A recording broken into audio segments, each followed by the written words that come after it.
The Chicago White Sox were swept by our neighbors to the north, the Milwaukee Brewers.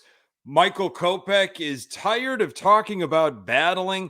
Tim Anderson was apparently just plain tired, and Dylan Cease actually went 7 innings. Luis Robert Jr. was limited in the series, but there's hope for Tuesday. Hope, luck, and a return to accustomed levels.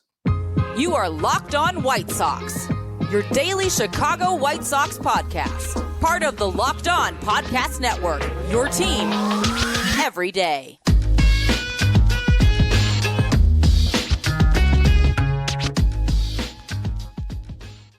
Hey, Sox fans, welcome back to Locked On White Sox. Thank you for making Locked On White Sox your first listen each and every day. We're free and available on all platforms. Follow us on Twitter at Locked On Sox. Also, subscribe to our YouTube channel. Just search Locked On White Sox.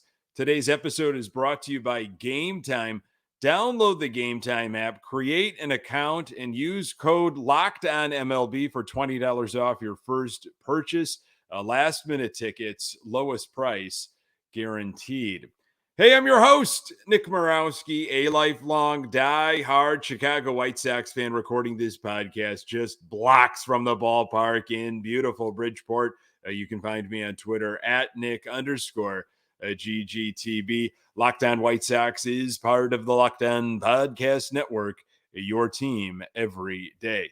Our Chicago White Sox taking on the Chicago Cubs on Tuesday. Touki Toussaint will be on the hill. Catch every pitch of the White Sox hometown broadcast with SiriusXM on the SXM app. Search White Sox. State of the Sox. They are 47 and 72, 25 games under 500, 14 and a half games back. Have not heard yet if it's time for maybe some guys to play for developmental purposes, or is it still a win is a win, and they are not going to be compromised for any other reason, according to Pedro Grifol. We will see on that, but 25 games under here on August 14th. I think it's about time to give some guys just maybe a longer look, see what you got there. Anyway, our White Sox were swept by the Milwaukee Brewers. A couple of one-run losses and then a no-doubter on Sunday. Luis Robert Jr. dealing with this pinky finger issue. He was a pinch runner on Friday, but that was absolutely it. Tim Anderson had the day off on Sunday due to rest. Still waiting for the final word on his suspension appeal. 188, 278, 219 is the slash line in August for Tim Anderson, with strikeouts in a third of his plate appearances. Let's take you to Friday here. Michael Kopeck on the hill to kick things off. And again, I mentioned it on the last episode. Had just high expectations for Michael Kopeck this season, as I'm sure he did for himself. Ethan Katz did, the front office, the organization, every fan. Hey, this is the season. Let's show me what you got here in terms of innings, strikeouts, all that kinds of stuff. We want to see what we have here. Finally, we'd like to know. Not good. Not good on Friday. 4 1/3, 5 hits, 4 earned runs, 5 walks, 4 strikeouts, gave up a home run. His ERA 4.58. This was Kopeck post-game, clearly frustrated. To be honest, I'm tired of talking to you guys about battling, said Kopeck, who described himself as a little out of control when asked how he felt on the mound, putting the team in a in a tough position where we are having to fight. A credit to the guys. Everybody came in to play today. They made a game out of it, but I've got to clean it up. And I mean, he's right. He's tired of talking about battling. I'm tired of talking about him talking about battling.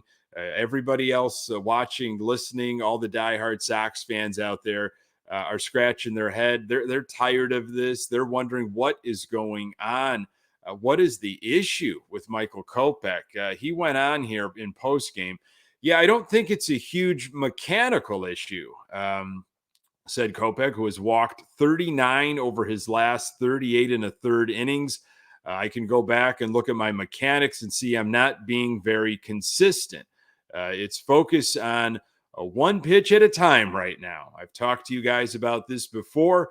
I have a game where I'm able to do that, and then have a game like that where I don't carry that to my next one. I have 4 or 5 days to whenever my next one comes up, and I'll take care of that then. I don't know about you, but I'm not too reassured by some of those comments there by Michael Kopeck. It is really the same stuff. He is saying, I get it, the one hitter at a time, not trying to look too far down. But the mechanic issue, I just think it's a lack of like that repeatable motion with his arm slot. It's like if you've ever tried to get a chain back on your bike and it just won't slip in, to gear or whatever the proper biking terms are. And you kind of get going and you think you've got it, and then it falls off and you've got to try to get it back on. That's what I have noticed. It's just like the ball will fly out of his hand. It looks like he's almost trying to aim. And when you aim, no matter what sport you're playing and you're trying to aim and you're not trusting your true mechanics and everything, that all the prep work you've put in, more times than not, you're not going to have the result you want because you're aiming, and it's maybe too short, too wide, way over your intended target. He says it's not a mechanical issue. I mean, he's the boss. He's the one on the mound, but he's talking about the same stuff over and over. Bummer had an interesting weekend. On Friday, it was quite the throw home he had. That thing almost went off the screen, behind home plate, allowed a couple of runs to score. Not a great way to start the weekend. Saturday, Jesse Scholtens on the hill, 6 1/3, 6 hits, 3 earned runs, 3 walks, 5 strikeouts. His ERA 3.20.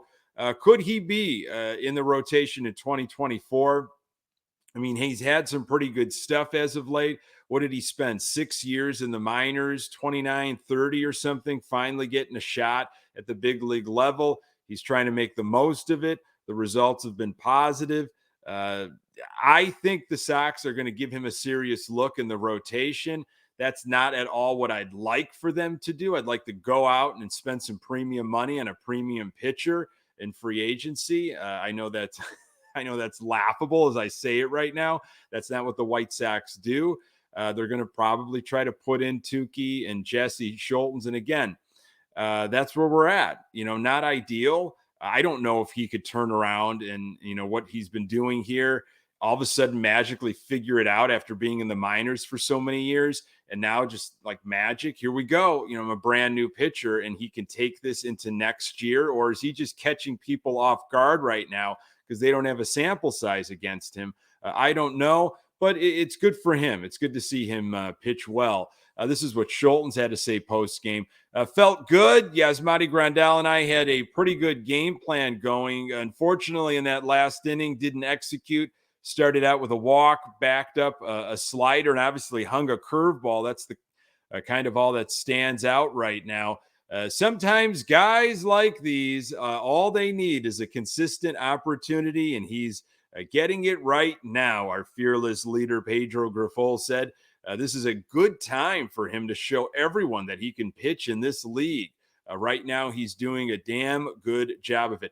A good time. What does that mean, Pedro Grifol? Because, we're not compromising any win for any developmental, experimental stuff here. Every win is sacred. Every win is important. So I don't get what you're saying there. Maybe I'm reading too much into it. Grifol, man, he did not manage the game well on Saturday. He unfortunately tried to let Scholtens show everyone what he can do for a batter or so too long. Should have got him out of that game much earlier. Scholtens was clearly running out of gas and hung something, and it was hurt. Moncada hit a home run and is apparently back on track due to that one home run. I've been working out a lot in the cage on mechanics and hitting pitchers, Moncada said. In my at-bats, I'm just trying to be as early as I can and be ready for the pitch to hit. There are some loud contact coming out of his bat, Grifol said. That is nice to see. I had a couple months where I wasn't able to put the ball in the air, said Moncada through interpreter Billy Russo. It's good to see that now. He feels pretty good, so he's able to get back to what his mechanics really look like, and we've seen it, Grifol said. The last few days, he's been able to pull a baseball. That is good in mid-August, finally able to pull a baseball. What a season for that gentleman. Sunday, Dylan Cease on the hill in the retros, the 83s, trying to salvage a win. Cease tried to do his part. 7 innings for Dylan Cease. You don't see that too often for Dylan Cease in 2023. 5 hits, 2 earned runs, a couple of walks, 7 strikeouts, 4.32 ERA. He hung some stuff, and it was hurt by the Brewers. I'm really pleased with some adjustments I've made, Cease said. I've been super focused on staying closed and getting down the mound closed. It seems to be harder to pick up and kind of help me get in the zone. All it takes is getting out of sync a little bit, and without realizing it, you've reinforced bad habits. That's an interesting point by Cease, because I think that goes to what's going on with Kopeck. You get out of sync, and that becomes your new normal, and you've got to recorrect that to get back to how you want to be. A season like this for me has been a lot of grinding and feeling like I've kind of put Band-Aids on things, but I'm at a point now where I feel like I've learned a lot from it, and I'm expecting to finish pretty strong. That quote right there, that stuff reminds me of Lucas Giolito from last year when he was just trying to recorrect stuff within season and these little fixes and these little Band-Aid paperclip jobs here. That definitely sounded like Giolito. Some game analysis here from Andrew Vaughn. We didn't put up enough runs. Although Vaughn collected on 3 hits, Dylan threw a great game, and it stinks we couldn't back him up. Aaron Bummer struggled as well on Sunday, walked the first 2 he faced in relief. A wild pitch, then a 3-run home run by Carlos Santana.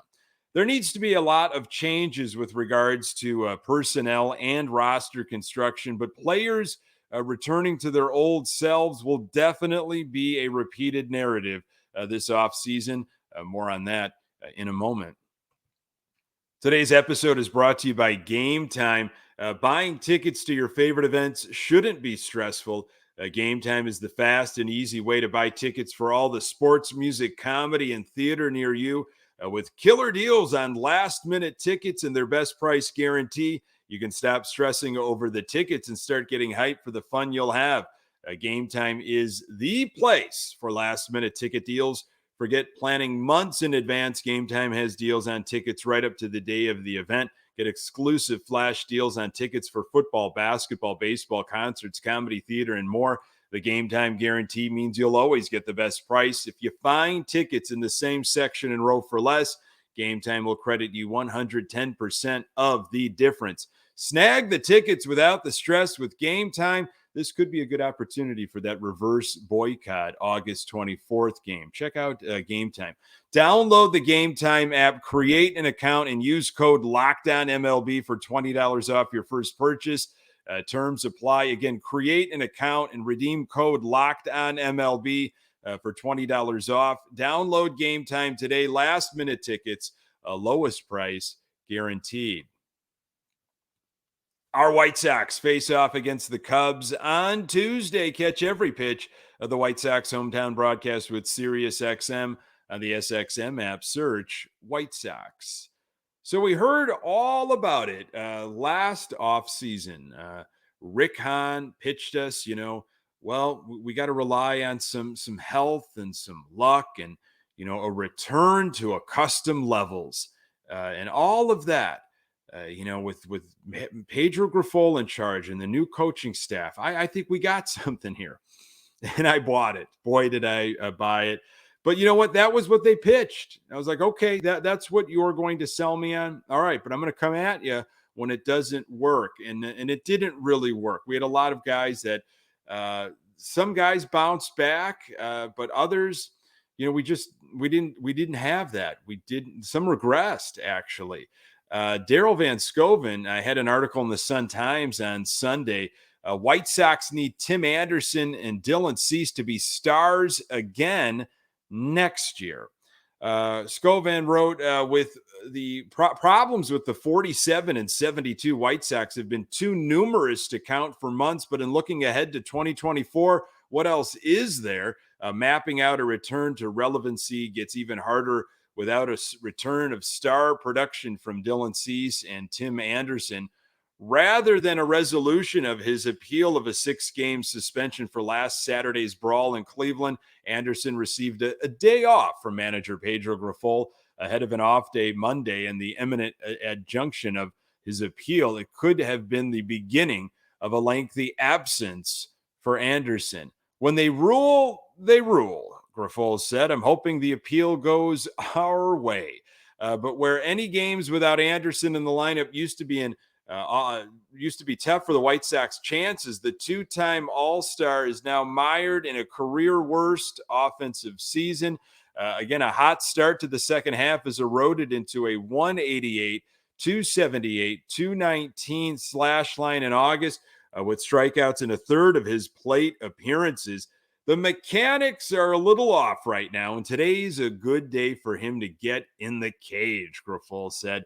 He's just got to iron some things out mechanically and get that feel back where he's using his hands, which is the best of his swing, those lightning hands. Anderson lacks the proof of concept that Cease provided himself Sunday, and likely will have to wait a while until he has another chance. But in reasoning why 2023 could be one off for both players, Grifol struck a similar chord. These two guys, they're obsessed with being great, so they don't concern me at all, Grifol said. The great thing about Tim is that he's an extremely hard worker, and he cares. He cares about the game. He cares about this team. After some things that have, come out about Tim Anderson, I don't know. I don't know where his head is at. I don't know where his focus is. I don't know if he cares to be part of the Chicago White Sox moving forward. I think he desperately cares about what his brand and what he can possibly do. And I think he is looking ahead, to when he hits free agency. And this year has definitely hurt him because I know he wants to be up there with some of the highest paid shortstops, and he is not in that category whatsoever. It, of course, used to always be the way Tim Anderson went, the White Sox went. We're going to talk specifically about that in the next segment. But it has just been such a disappointing, from everything, off the field stuff for him, on the field stuff, and now waiting on this suspension and what comes of it. It's a point where I don't even know if he'll be around in 2024. Will the Sox try to shop him in the off season? Will he request a trade and say, you know what, I can't be a part of this, whatever you guys are doing, remodeling, retooling, my life is going in a different direction personally. And I think I need a new change of scenery here. Maybe he wants out. I don't know. I know there's so many fans that view him as he could be potentially, the face of this franchise. I don't see the Sox giving him what I kind of used to think. I thought maybe the first 9-figure deal, $100 million type of thing. I thought that maybe was going to be Tim Anderson a few years ago, that they were going to do that. And I do not feel that way anymore. So I don't know. I know there are interested parties. There seem to be some interested teams at the trade deadline, definitely months prior to the deadline. And then his stock kind of fell off. But, we'll see. It'd be great if he bounced back. I think that would be crucial. But where are the Sox going in 2024? And does he want to be a part of it? The same thing with Dylan Cease. Dylan Cease should be around for a couple more years. He's got the years on the contract. He's a Boras client. I always have to throw that in.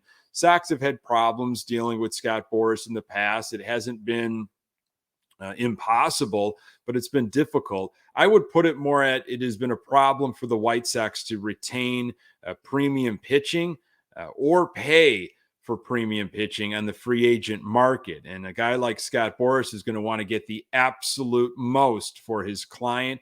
And that goes for Dylan Cease in terms of, does he want to waste some of his prime years, with the White Sox as they try to figure out what direction they are going? Again, it sounded like he was about to be moved at the deadline. The Baltimore Orioles were really interested. I think it was the Dodgers. They were the other team that was really interested. And the Sox expectedly had a high asking price, of course, because you have a ton of control with Dylan Cease. You're not just going to let him walk for nothing. This offseason, winter meetings, could some team, maybe it's the Orioles, maybe it's a different team that say, it seems like you'd be interested, White Sox, in entertaining an offer for Dylan Cease. Well, we've got a package together. We've thought about this. We want to target Dylan Cease. This is our guy moving forward. And a team wants to ink Dylan Cease long term. Again, Dylan Cease could ask for a trade privately. I don't know. I just don't want to be part of this. So I completely agree with Van Scoven in that, yes, return to accustomed levels, bounce back from Cease and Anderson, need it. But are they even going to be around in 2024? It really, I don't know what the White Sox are going to do, what direction they're going to go. And I think we'll find out, once the offseason actually starts, free agency starts, all that kind of stuff after the World Series. The reverse boycott still happening on the 24th, and Jake Berger is having some fun in Miami. More on that in a moment. So again, I'm not the organizer on this. I am just the messenger and kind of following just to make sure this thing is still happening and reporting it back to you. Do what you want with it. Again, this is voluntary, but I think it's necessary, honestly. Again, whether Jerry Reinsdorf, listens to any of this, whether he even attends this, if he gets wind of it and tries to put a stop to it, the people that surround him, that kind of guard him from all the bad news, in my personal opinion, I know he has got to have a team of people that try to keep it positive. Jerry, you're great. You're doing things so well. You're the best owner. And they keep him away from all the negative stuff. I've heard a lot of people like, why even waste your time with this? Why give them? If a fan is so angry that they want to let their voice be heard and gather like-minded people, rub shoulders with like-minded people, and do this on August 24th, sell the team and kind of in spirit of what happened in Oakland. Hey, more power to you. So someone is organizing this, and it seems like it's catching a little bit of steam here. You can find all the information on Twitter. I know that there's a handle at Sell the Team JR. I believe there's also like maybe a Reddit, White Sox Reddit thread, but Thursday, August 24th, that game is when this is all going down. Sell the team chants, wear black, all that kinds of stuff. Could be a good opportunity for those. If you haven't tried Game Time, try that out for a cheap ticket.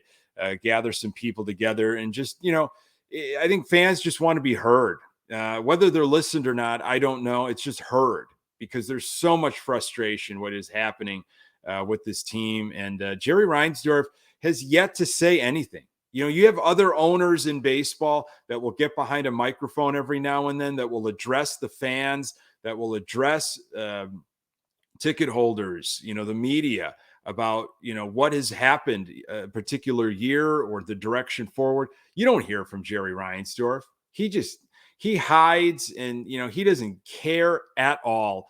And that's what I think is so aggravating. So that is still happening. And from what I understand, saw something on Jake Berger on Sunday. He walked it off for the Miami Marlins, and it's not the first time he's had a big hit in a Marlins uniform.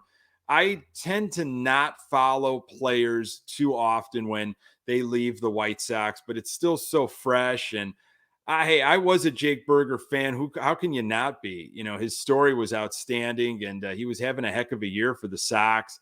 They just had no idea what they were doing with him, and they chose Yoan Moncada.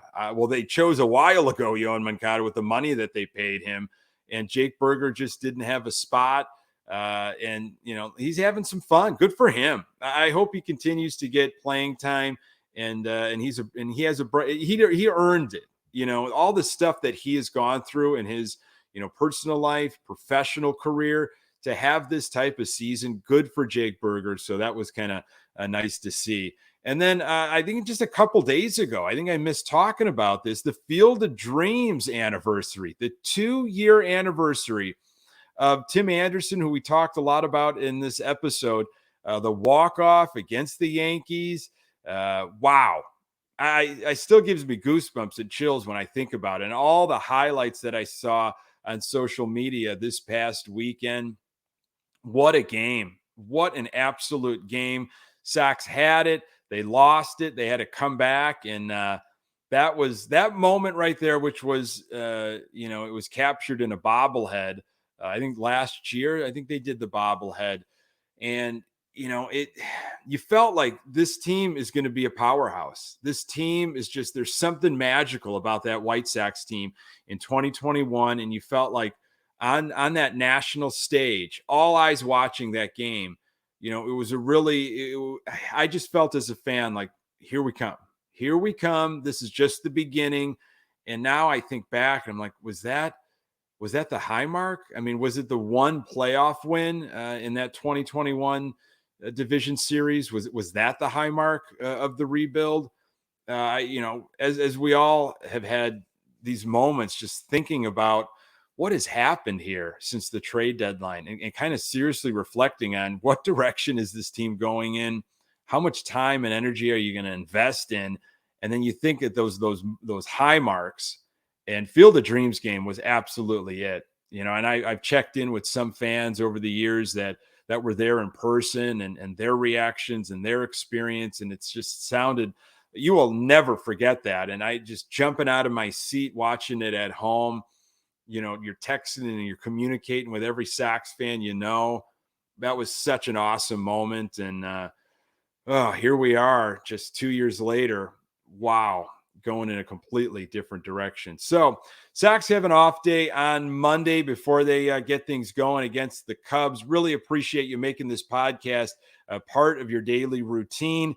You can find the Locked On White Sox podcast absolutely everywhere. We're on Twitter at Locked On Sox. You can find me on Twitter at Nick_GGTB. I'm counting down. If you haven't heard, I'm counting down my final episodes here. These are my last few. August 17th will be my last episode here with Locked On, but I'm going to be continuing to create some work over at Good Guys Talk Back. Subscribe to this channel. Just go to YouTube, search Locked On White Sox. Any questions, comments you have, lockedonsox@gmail.com. Our White Sox take on the Northsiders on Tuesday. Catch every pitch of the White Sox hometown broadcast with SiriusXM on the SXM app. Search White Sox. Hey, thanks for making Locked On White Sox your first listen each and every day. Hey, everydayers, you know who you are. Thank you so very much for all these episodes. On the next episode, I'll get you ready for that round 2 of the Crosstown Cup. Appreciate you making time for the Locked On White Sox podcast. I'm Nick Morawski. Until next time, go Sox.